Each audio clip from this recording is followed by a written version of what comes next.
Nebuchadnezzar gave him, well, his name was Hananiah. It means God has favor. Yes, yes. He called them Shadrach, which means royal or great scribe. So Shadrach was made to find out about the gods of Babylon. And he was going to write the books about their God.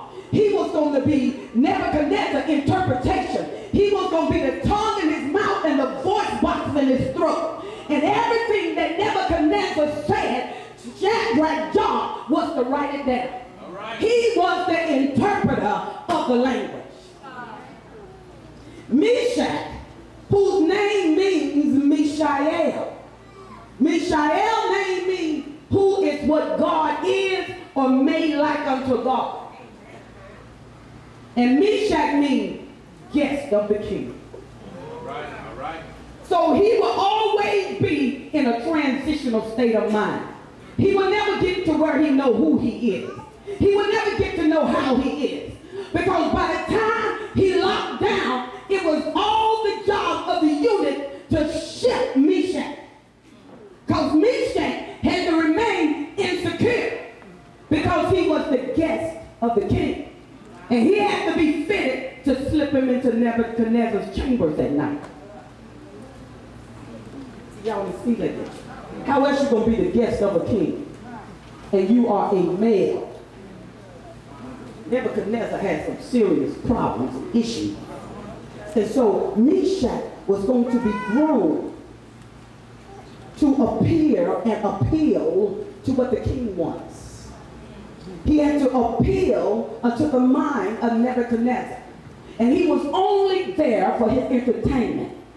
His whole mindset had to be the king's guest. And that means at the king's begging and call. That when Nebuchadnezzar didn't want him, he didn't come. So can you imagine the mindset and the trauma that goes on with a mind that nobody wants you but for their pleasure? That's Meshach. He was a magnet to unclean spirits. He was a magnet to perverted spirit. But Mishael would not release what God gave. All right. And Abednego means servant of Nebo.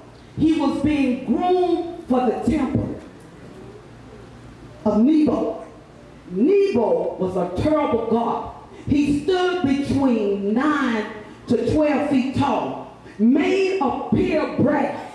And in the back of Nebo, they had coals. And these coals would light him up and down until every part of him was so hot that when you threw water on it, the water jumped up off of him. When the water jumped up off of Nebo, he was ready for the sacrifice.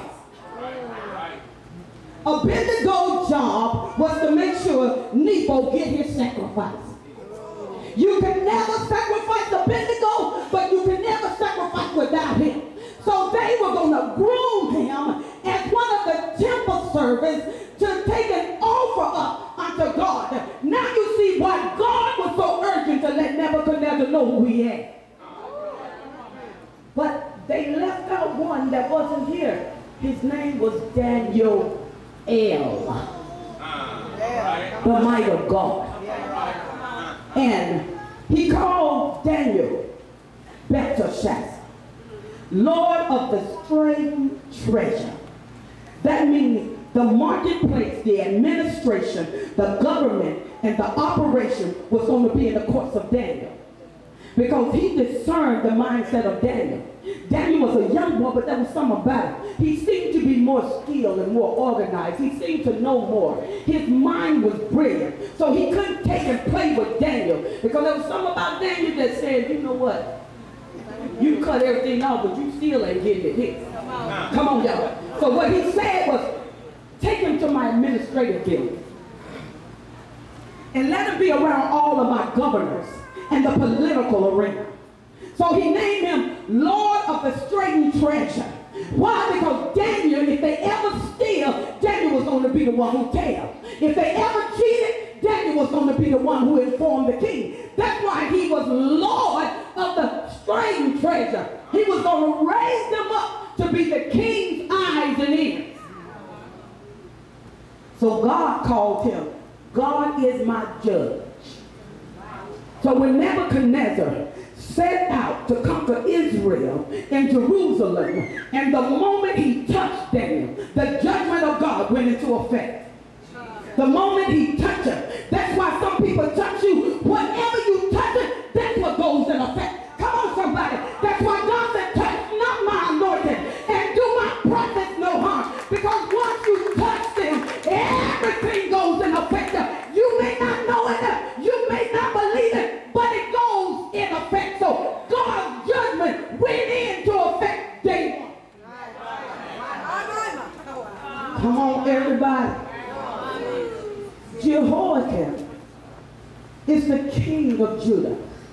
What I thought was so ironic, it said in the 3rd year, God gave him 3 years of free reign.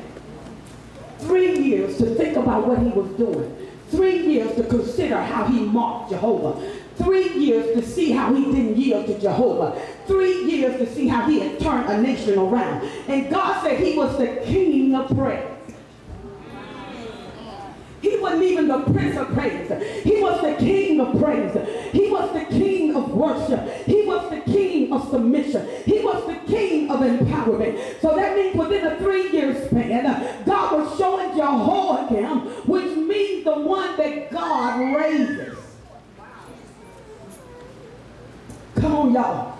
And God was showing Jehoiakim his mercy at the highest level. His grace at the highest level. Come on, y'all. Because something had to happen, because God said, I'm going to bring in an army. Do you remember when Jeremiah was prophesied? This is the prophecy of Jeremiah. This is the prophecy of Isaiah. This is the prophecy of Zerubbabel. Come on, somebody. They're all prophesying about the kings coming from the north of Israel, coming down on Israel. Israel sat down at the bottom of the hill, and Nebuchadnezzar looked from the top of the hill. He said, I'm going to crush them.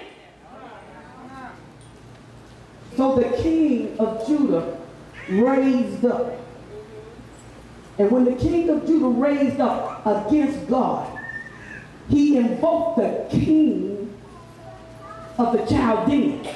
Because whatever superpower, it has the equal power in order for your power to be acknowledged in the realm of authority. Because if I am a king and a prince overthrow me, you automatically minimize me. They won't praise you for overthrowing a king, a prince. They will say you're weak. You went after the weak. Why didn't you go after the king? So Nebuchadnezzar